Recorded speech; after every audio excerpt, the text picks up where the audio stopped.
Assalamualaikum warahmatullahi wabarakatuh. Apa kabar teman-teman penggiat desa semuanya?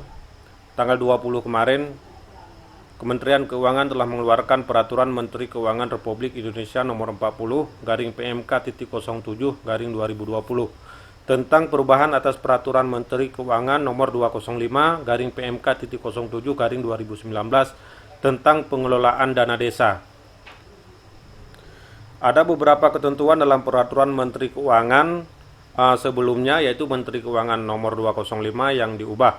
Di antara lain, yang pertama yaitu ketentuan angka 29 pasal 1 diubah dan ditambahkan satu angka, yaitu angka 30, sehingga pasal 1 berbunyi sebagai berikut. Kita lihat ketentuan angka 29 pasal 1 yang diubah. Angka 29, rekening kas desa yang selanjutnya disebut RKD adalah rekening tempat penyimpanan uang pemerintahan desa yang menampung seluruh penerimaan desa dan untuk membayar seluruh pengeluaran desa pada bank umum yang ditetapkan. Kita lihat di PMK 205. Di angka 29 PMK 205 atau PMK sebelumnya, rekening kas desa yang selanjutnya disebut RKD adalah rekening tempat penyimpanan uang pemerintahan desa yang menampung seluruh penerimaan desa dan untuk membayar seluruh pengeluaran desa pada bank yang ditetapkan.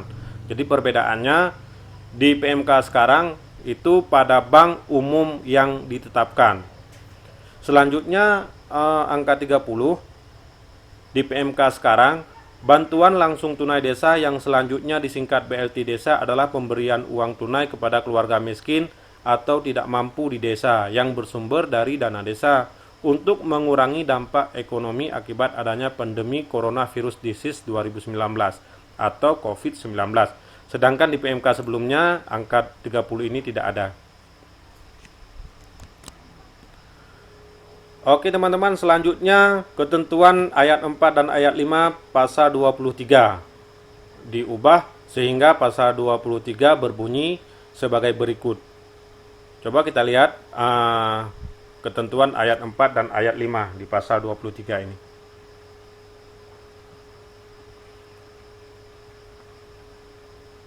Penyaluran dana desa sebagaimana dimaksud pada ayat 1 dilakukan dalam 3 tahap dengan ketentuan tahap 1 paling cepat bulan Januari, tahap 2 paling cepat bulan Maret, tahap 3 paling cepat bulan Juni. Besarannya tetap 40, 40, dan 20.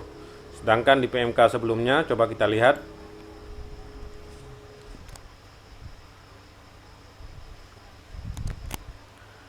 Di PMK sebelumnya, tahap 1 paling cepat bulan Januari dan paling lambat. Jadi di PMK sebelumnya itu ada ketentuan paling lambat bulan Juni sebesar 40%, sedangkan di PMK sekarang tidak ada ketentuan paling lambat. Paling cepat bulan Januari 40%, sama tetap. Selanjutnya tahap 2 paling cepat bulan Maret. Jikalau kita lihat peraturan sebelumnya, sekarang sama tetap bulan Maret. Tahap 3 paling cepat bulan Juni. Sedangkan sebelumnya paling cepat bulan Juli. Oke, di sini ada perubahan untuk tahap 3. Selanjutnya kita lihat di ayat 5. Penyaluran dana desa sebagaimana dimaksud pada ayat 1 untuk desa berstatus desa mandiri dilakukan dalam 2 tahap dengan ketentuan. Tahap 1 paling cepat bulan Januari sebesar 60%. Tahap 2 paling cepat bulan Maret sebesar 40%. Coba kita lihat di PMK sebelumnya. Ya, di PMK sebelumnya ada ketentuan paling lambat bulan Juni sebesar 60%. Besaran persennya tetap sama 60%, paling cepat bulan Januari tetap sama. Tahap kedua paling cepat bulan Maret sebesar 40%. Kalau dulu itu paling cepat bulan Juli.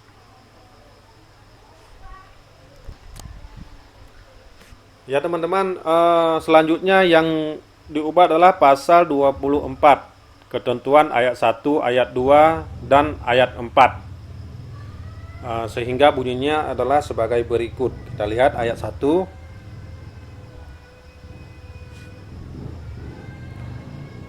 Untuk tahap 1 berupa peraturan bupati syaratnya, kemudian perdes mengenai APBDes, dan surat kuasa pemindah bukuan. Kita lihat di PMK sebelumnya, kayaknya ini sama teman-teman. Ya sama, ada 3 ketentuan, yaitu Perbub mengenai tata cara pembagian dan penetapan rincian dana desa, selanjutnya perdes mengenai APBDes, surat kuasa pemindah bukuan dana desa. Selanjutnya, tahap 2 berupa laporan realisasi penyerapan dan capaian keluaran dana desa tahun anggaran sebelumnya. Kita lihat di peraturan sebelumnya,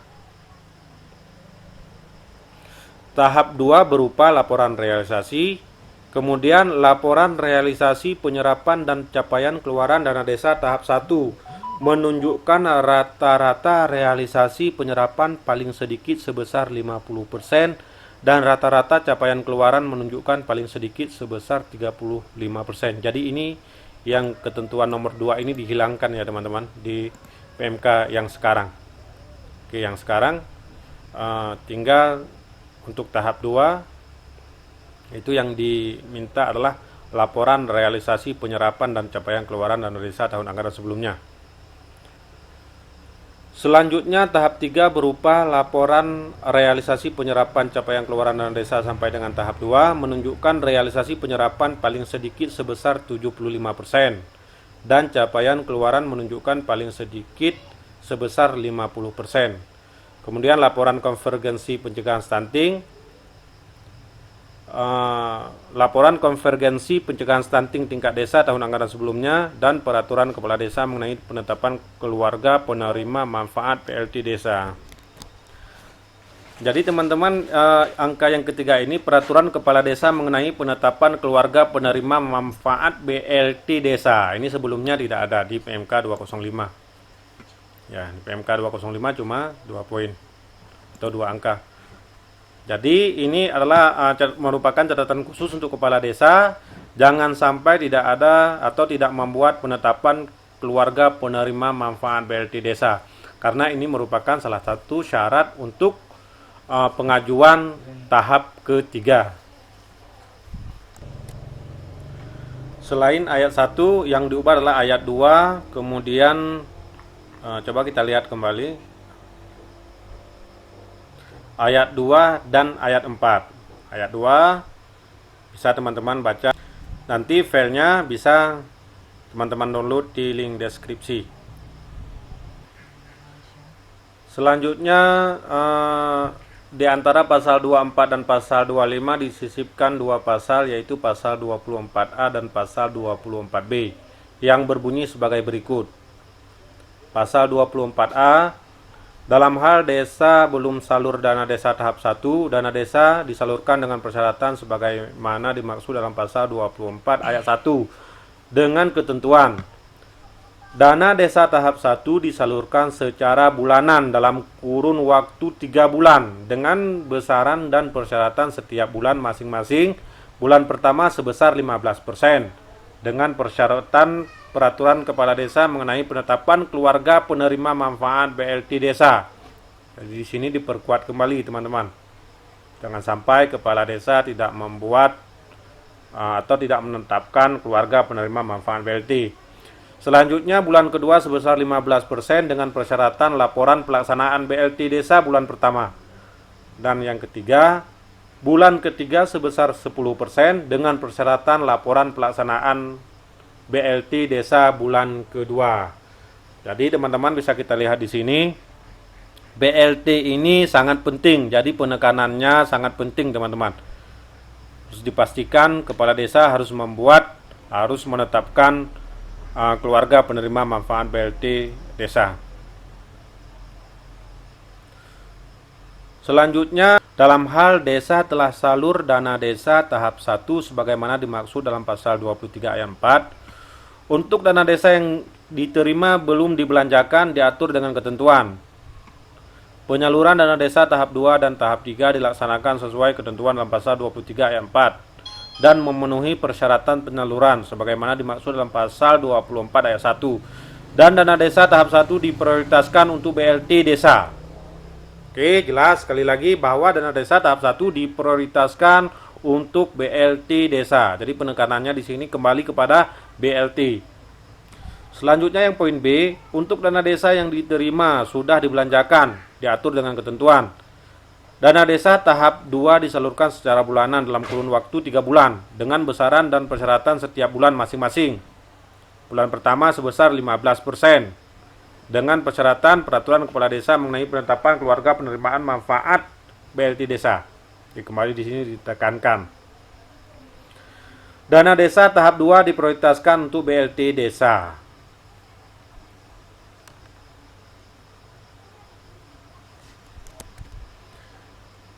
Ya teman-teman, selanjutnya yang diubah adalah ketentuan pasal 1 ayat 2 dan ayat 3 pasal 25. Bisa teman-teman baca, filenya saya taruh di link deskripsi.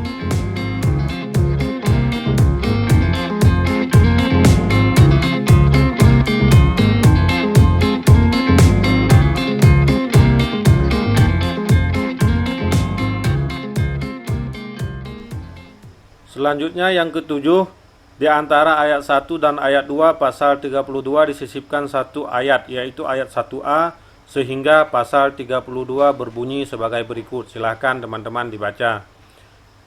Next, yang ke-8, di antara pasal 32 dan pasal 33 disisipkan satu pasal, yaitu pasal 32A yang berbunyi sebagai berikut. Silahkan dibaca. Selanjutnya yang ke-9, ketentuan ayat 1 pasal 34 diubah sehingga pasal 34 berbunyi sebagai berikut. Silakan teman-teman dibaca.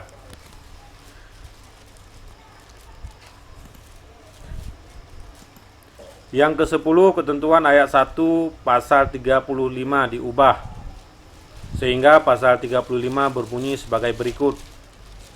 Kepala desa bertanggung jawab atas penggunaan dana desa termasuk pelaksanaan penyaluran BLT desa. Pemerintah dan pemerintah daerah dapat melakukan pendampingan atas penggunaan dana desa. Yang ketiga, tata cara pendampingan sebagaimana dimaksud pada ayat 2 dilakukan sesuai dengan pedoman yang ditetapkan oleh Kementerian Teknis terkait. Yang ke-11, di antara pasal 47 dan pasal 48 disisipkan satu pasal, yaitu pasal 47A. Selanjutnya yang ke-12, mengubah lampiran huruf C format laporan realisasi penyerapan dan capaian keluaran dana desa pada pasal 50 dan menambahkan satu huruf, yaitu huruf H, sehingga pasal 50 huruf H berbunyi sebagai berikut. Format laporan pelaksanaan BLT desa sebagaimana dimaksud dalam pasal 24A, pasal 24B, pasal 25A, dan pasal 25B tercantum dalam lampiran yang merupakan bagian tidak terpisahkan dari peraturan menteri ini. Selanjutnya yang ke-13, ketentuan pasal 52 diubah.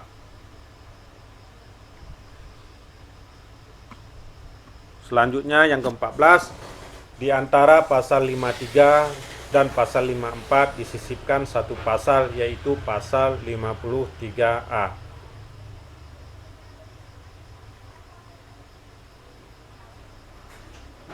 Oke teman-teman, itu 14 ketentuan atau 14 pasal atau ketentuan yang diubah di dalam PMK nomor 20. Silakan teman-teman baca selengkapnya, bisa teman-teman download di link deskripsi. Terima kasih telah menyaksikan. Jangan lupa like, subscribe, and comment jika ada yang ingin ditanyakan atau ada yang ingin kasih saran atau masukan. Silakan teman-teman komen.